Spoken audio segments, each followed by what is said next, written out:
Hello, dear listener, and welcome to ThriveCast, unlocking your full potential.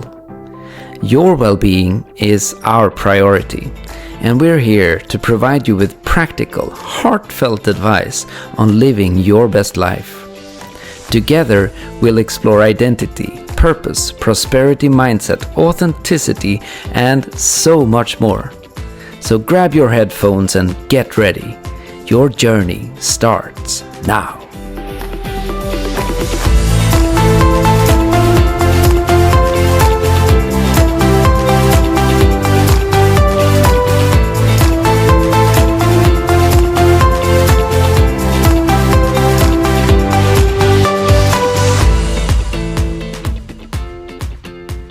So, welcome everybody to ThriveCast, unlocking your full potential. I'm Oscar. I'm an emotional fitness coach, and I help people embody their highest self so they can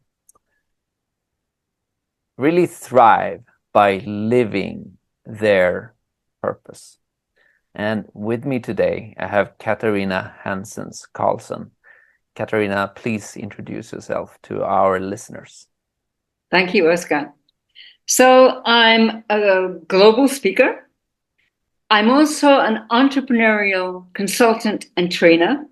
So we may have been dumbed down in schools, most of us were, but many of us had entrepreneurial brilliance within us, and we still have it. So I work with, for the last 20 years, I've been working with clients to bring out their entrepreneurial brilliance, and I love it. And we're putting that into schools as well. So that's me. So our first question, Oscar, what is entrepreneurship as opposed to business? What's the distinction? Well, it took a while for me to understand why there is a distinction. Let's say business is about, it's about service, but it can be tinted towards service of self. It can be tinted towards making money. It could be tinted towards progress. And none of those are necessarily bad. But when you go into entrepreneurship, it is like you're living your passion. You're living your mission. You're living your vision. You're living that inner genius that truly wants to put something forth in the world. And it does not necessarily have all the bits and pieces of how is that going to happen, but it's like you're fired up to bring what is occurring inside of you and see that impacting people's lives in one way or another. Whilst a business may be focused on the logics of it, it's like, now I'm getting the KPIs, I'm getting this and this, and now I'm getting this amount of thing coming in, which is necessarily somewhat in entrepreneurship too. But it's really about having your heart in what you do, having that inner spirited alignment towards that grandness that wants to get out into the world in order to make it a better place. That is my understanding of it now as I'm coming into this and started to see is like it's not initially about making money. Money is an absolute integral and important part because that means that talks about how we value ourselves, but it's really about the impact you're having upon people's lives and how your heart wants to find an expression in the world in a material sense that other people can benefit from.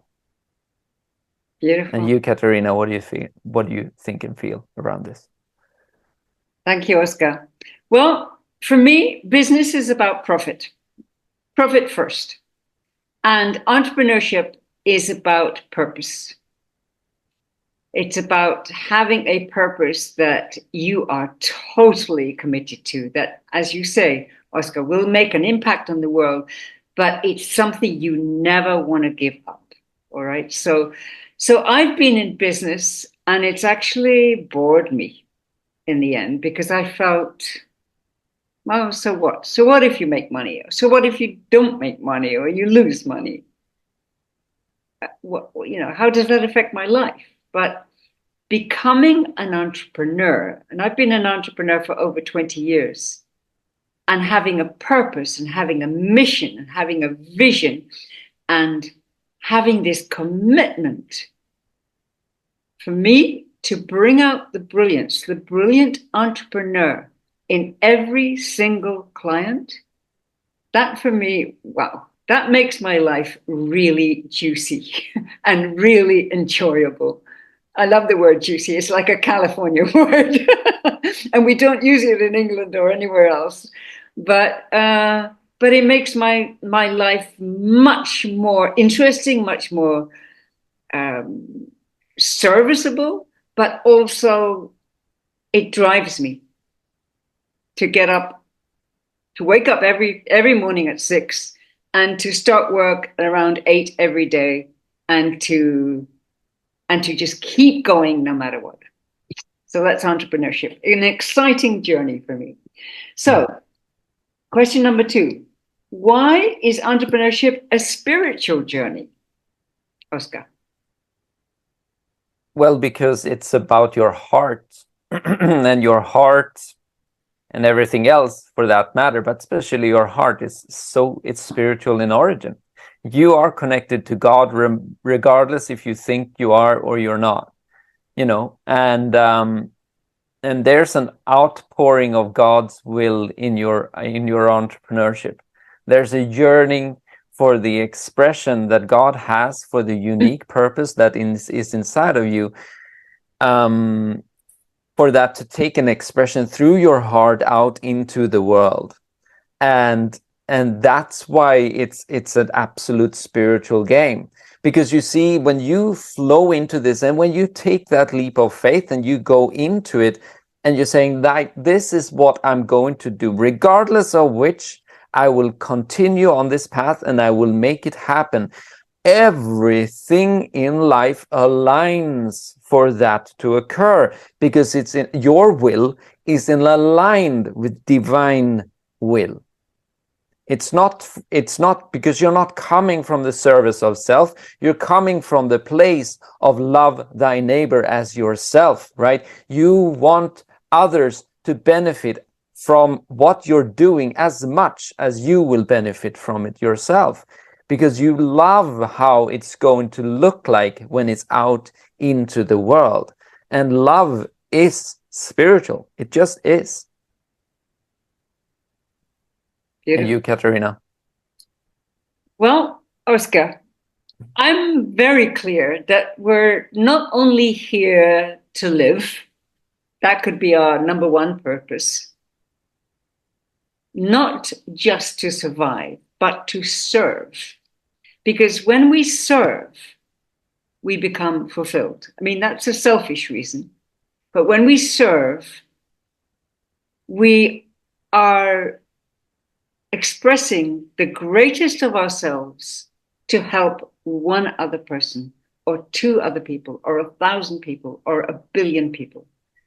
And imagine a world like that where we give the best of ourselves to serve. And yes, money is important. And money is also spiritual, by the way. It is spiritual. However, I wanted to add something to that. Exactly as you're saying, it's about service, right? Because let's take this into the spiritual realm, and especially Jesus and Joshua ben Joseph, right?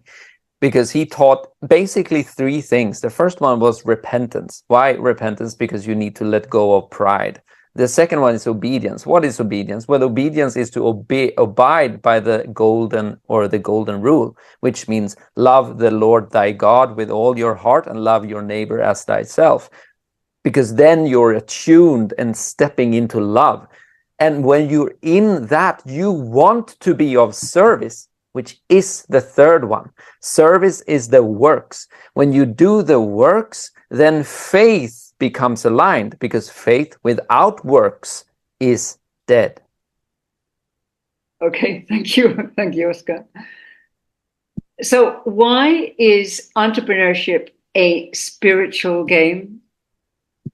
Because basically, you don't have to be religious. By the way, this has nothing to do with religion. It is everything to do with spirituality, and everyone is spiritual, whether they know it or not. So when it's a spiritual game, because it works with your mind, it works with your brain, and the whole time the universe is sending you inspiration, right? Inspiration. And when you are listening, and when you're listening with your heart, soul, and spirit, your business, your entrepreneurial business will thrive. When you shut down, your business will almost shut down. But when you open up, and it can happen at any time, you will get ideas. It can happen at 4:00 in the morning. When it happens at 4:00 in the morning, I switch on the light, I write the idea down, because by the time I wake up, it will probably be gone. So please do the same. I'm sure you do have ideas that come to you. And I compared that with, well, what if I had a business, or what if I had a job and this idea came to me? I'd probably say, oh, it's 4:00 in the morning, I'm going to sleep, right? It's a completely different attitude. That's why it's a spiritual journey. And why is it most of all a spiritual journey? Why is it spiritual? Because you grow with it. You become a greater version of Oscar, a greater version of Katerina. And, by the, I don't believe life ends, it goes on forever. But by the end of your lifetime, you will be an extraordinary person. Why? Because you've grown, and your business has grown with you. All right. And then you become an inspiration to everybody around you, your family, even if they said, okay, this, whatever you're doing, it doesn't work, and you haven't listened. Eventually you will get to a level of success that is unbelievable. All right. Next question. So, what does it take to be a successful entrepreneur, Oscar?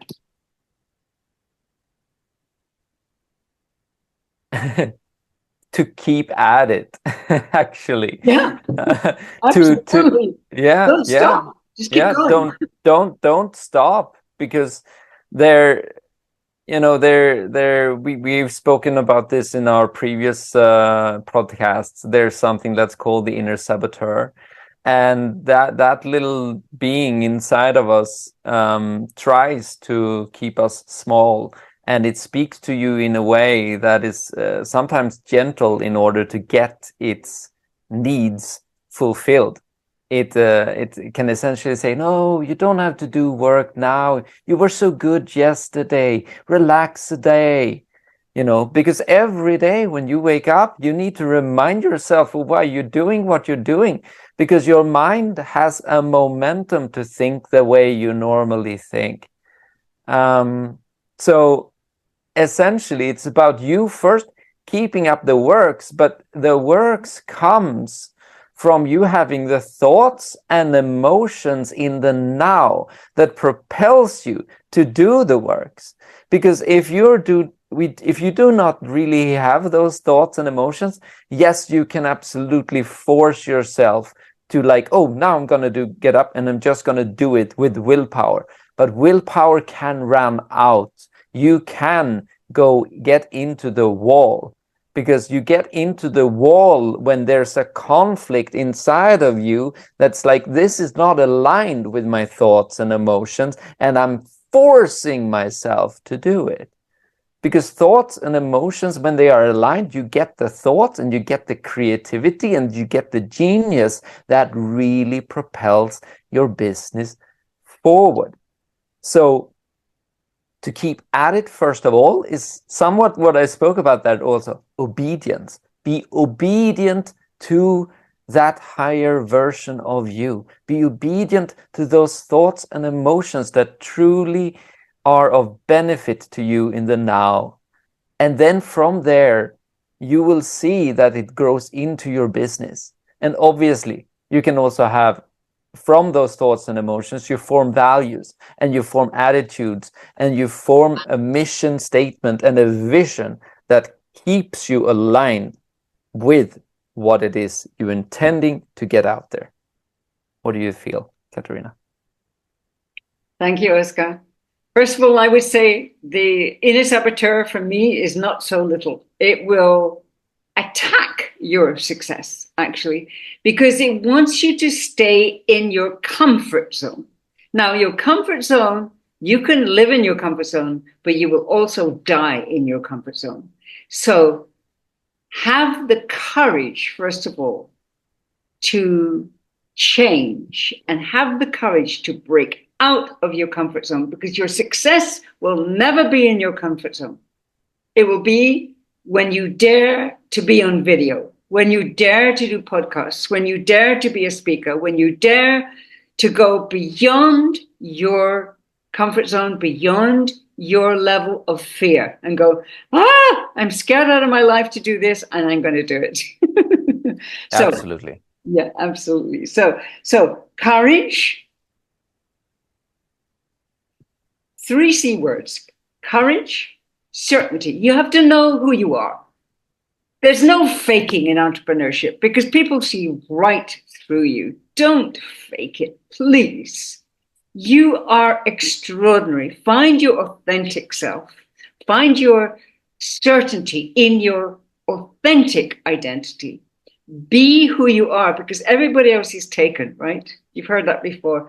But there are billions of us, and we're all unique, and we're all different in some way. And your difference makes you excel. All right? So, courage, certainty, commitment, commitment, commitment. You can't just say, well, I'll just check out entrepreneurship for a couple of years. If it doesn't work, I'll just go back to my job or business. Your clients will pick that up in a moment. So no, it's like you need to know who you are, what you're up to, who you are, first of all, and have that certainty. What you're up to, your driving purpose that you're never going to give up, your vision. But you also need to know your inner saboteur. How is my inner saboteur going to trip me up on this journey? Because I'm not going to let it. And I'm going to watch out for, being a victim or procrastinating. I'm going to watch out for that, because I am not going to listen to that guy. I'm not going to listen to him. So exactly. I was going to say that. I just want to say one more thing. Yes, absolutely. Vision, and have a compelling vision. This is where I'm going to be in 1 year time, 1 year's time, 3 years time, 5 years time. And I heard the other day, have your vision and then forget all about it. For me, there's power in that. It's like, don't drive yourself crazy like, oh my God, I didn't achieve this in 1 year or 3 years. Never mind. You look at it in 10 years' time and go, oh my God, I went way beyond that. Okay, Oscar, your turn. Wow, there was a lot of things that I wanted to say just about that last statement. But yeah, what I heard you say, Katarina, and what I also feel inside of me is exactly, we need to, there's clear distinctions. We need to first of all understand, who are we right now? Know thyself, they say that, right? So if you understand your saboteur strategy, as Katarina is talking about, then you start understanding is like, what are the thoughts and emotions that are guiding you in the present moment right now? And when you interrupt those by, first of all, as I usually do, I take my clients through, I resolve their traumas, because your inner saboteur is so dependent upon your habit, your memories, and your way of conducting life. And when you let that go, your thoughts and emotions changes in the now, and you have much more easier to be accessible to that higher version of you. Yeah. So that is a very, very key step. And then you have the ability to form these thoughts and emotions that really propels the higher version of you.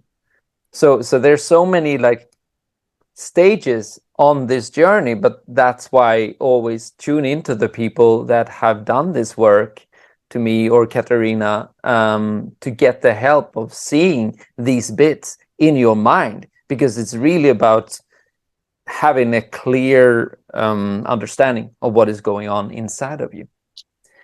Yes. And the last one that you said there, Katarina, about letting go. Yes, of course. When you have fully come to the places like, this is who I'm going to be in 1 year or 5 years or whatever, and you read that and you ingrained it and then you forget it, that's more, then it's like you do not put pressure on yourself of becoming it. And when you do not put pressure, then you don't have force, you don't have resistance to the universe, God, Jesus, spiritual forces, or whatever you call it, to come in and make it happen. Beautiful. So, Oscar, how do people tune into you?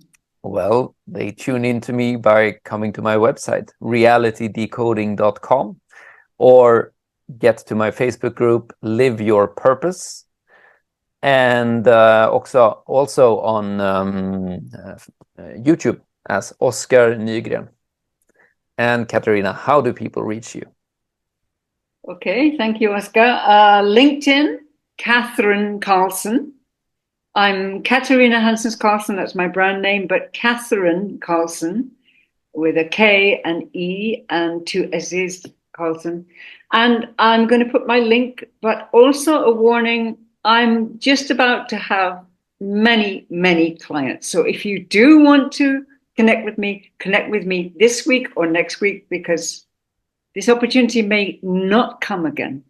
So thank you, Oscar. And as usual, I've really enjoyed myself. So did I. This was amazing. I love how to get clarity in just bouncing this back and forth. Absolutely. Yeah. Two great minds are always better than one. And that may sound arrogant, but excuse me, we all have great minds. Synthesis. Yeah, exactly. Yeah. So next week is your arena, Oscar. Healing trauma. I mean, Ooh. I'm a psychotherapist as well. Yeah. And I've worked a lot with trauma, of course, and trauma I've worked with my own trauma, and everybody, no matter who it is, I think you would agree with me, Oscar, has some level of trauma in their lives. Would you? Absolutely.